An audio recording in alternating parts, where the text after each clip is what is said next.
Vikings didn't just conquer lands, they shattered souls in the bedroom and beyond. The Vikings were fierce warriors, but their sexual customs blurred power, violence, and identity.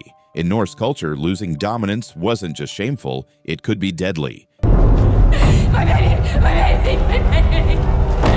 My children need me!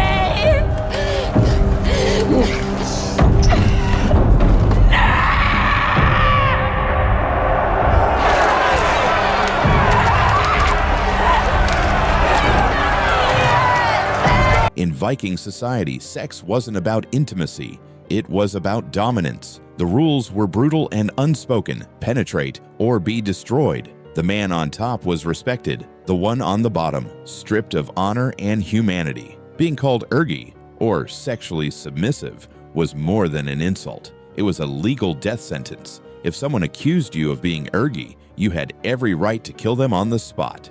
And if you couldn't prove them wrong, you lost everything. Men labeled as passive lost their right to testify in court, inherit land, or even carry weapons. They became outcasts, not just socially, but spiritually.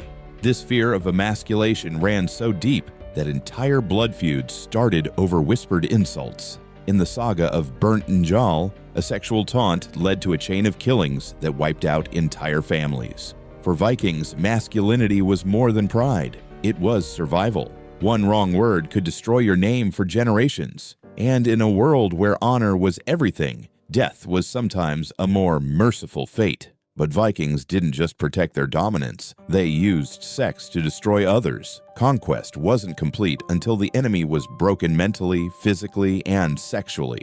Enter the shame stroke, or klamhog, a savage ritual where warriors slashed the buttocks of defeated enemies, symbolically raping them with a blade. This grotesque act branded them as weak, ruined forever in the eyes of their people. It didn't stop there. In some cases, high-ranking captives, especially rival kings or warriors, were publicly raped. The idea was to absorb their masculine essence while reducing them to nothing. These weren't just acts of violence, they were psychological nukes. The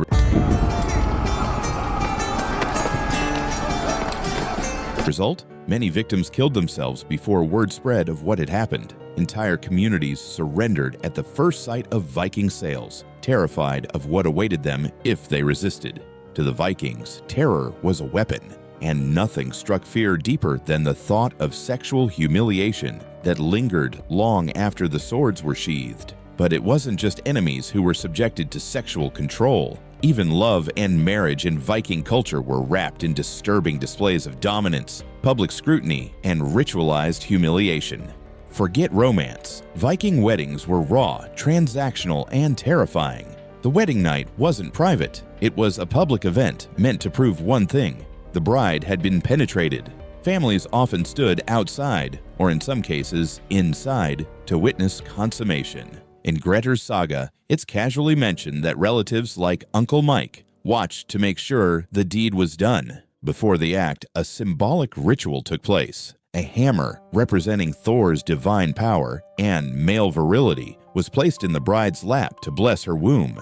Then came the bloody proof. Stained sheets were shown to both families as legal evidence of virginity and penetration. If the sheets didn't show blood, the bride could be sued for fraud, and her family's honor thrown into chaos. These customs weren't about love. They were about ownership, fertility, and public validation of a woman's sexual value. It wasn't just legal, it was expected. In Viking eyes, control over a woman's body began not just with marriage, but with public humiliation disguised as tradition. And while marriage came with brutal expectations, enslaved women had no rights, no rituals, and no hope. They were reduced to flesh, currency, and psychological weapons. The Viking economy ran on blood and sex. Cities like Dublin and York were booming slave markets where human lives, especially women, were bought and sold like livestock. At any given time, up to 30% of the population in these cities could be enslaved. Most female captives weren't sent to farms, they were used for sex. The laws were horrifyingly clear. Free Viking men could rape their slaves without punishment. Killing a slave woman, that just cost a small fine. Their bodies were property, disposable, replaceable, and meant for pleasure. Elite warriors and earls often kept entire harems made up of these women.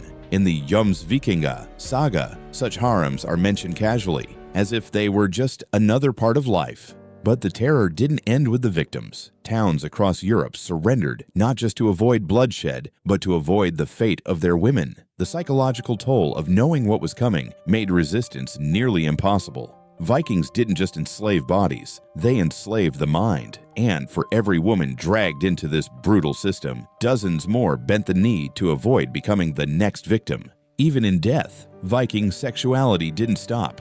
It got even darker. Their funerals weren't just ceremonies, they were blood-soaked orgies meant to please the gods and terrify the living. The 10th century Arab traveler Ibn Fadlan witnessed a Viking funeral that still horrifies historians. When a chieftain died, he wasn't buried alone. He took a human sacrifice with him. A slave girl volunteered or was chosen to die alongside him. But before she met her end, she was raped by multiple men in a ritual designed to transfer life force to the afterlife. She was treated like a spiritual vessel violated to honor the dead. After that, she was given wine, strangled with a rope, and stabbed by a priestess, all while chanting with the crowd. Her body was then burned with the chieftains on a massive fire. Sounds like a legend? Archaeology says otherwise. The famous Oseberg ship burial revealed the remains of 2 women, one likely sacrificed. This wasn't chaos, it was sacred. Vikings believed this brutal sexual death would empower the deceased in the next world, what the modern world calls barbaric. They called divine.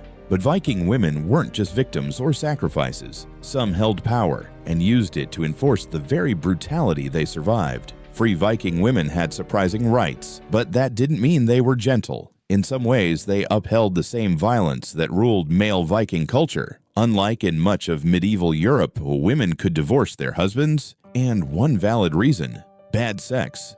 According to the Laxdæla saga, a woman had every right to walk away if her husband failed to satisfy her.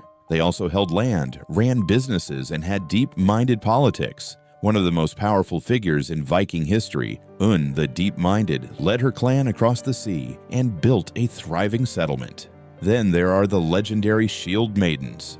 Archaeological digs like the Burka warrior grave suggest some women fought alongside men. These weren't side characters, they were warriors, traders, and leaders. But here's the dark side. Many free women also owned slaves. They benefited from the same brutal system their husbands enforced. Enslaved women were raped, sold, and discarded, sometimes by female masters. In Viking society, power wasn't gendered, and neither was cruelty. Viking sexuality wasn't just male-female. Same-sex encounters existed too, but only if they followed one twisted rule: stay dominant.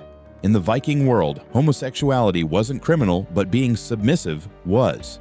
It wasn't about who you loved, it was about who controlled the act. Warriors could have male lovers, but only if they were the penetrators. The moment you took the passive role, you lost your status as a man. In Eric the Red Saga, same-sex bonds between warriors are hinted at, but always framed with dominance in mind. This mindset ran so deep, even their gods weren't spared ridicule. Loki, the trickster god, transformed into a female horse, was impregnated and gave birth, earning him the label of a cosmic disgrace. Even Odin, the All-Father, was mocked for practicing satyr, a form of magic seen as unmanly because it involved female-coded rituals. Making a false accusation of sexual passivity was serious business. You could legally kill someone for it. That's how sacred masculinity was in Viking culture. In the end, Viking same-sex relationships weren't about orientation. They were just another battlefield for asserting power. And if you thought it couldn't get worse, think again. The Vikings didn't just use sex to dominate, they made it a public sport. Some Viking punishments were poetic and horrifying. Rapists, for example, were sometimes publicly raped as ironic justice. But that was just the start. Festivals and gatherings often included the ritualized torture of captives, sexual, violent, and fatal. One of the most disturbing accounts comes from the Vikings tradition. During brutal public games, prisoners were forced into humiliating and degrading sexual acts before being executed, cheered on by the crowd. It wasn't underground depravity, it was cultural conditioning. By making rape and sexual torture part of public entertainment, Vikings hardened themselves and their children to violence Archaeological finds reveal mutilated remains that match these accounts, bodies bearing clear signs of sexual assault and ritual cuts. It was all part of a strategy: desensitize the society, normalize the horror, and make future raids easier. Because if violence is fun, mercy becomes weakness. In Viking culture, there was no line between entertainment and atrocity, only power and submission.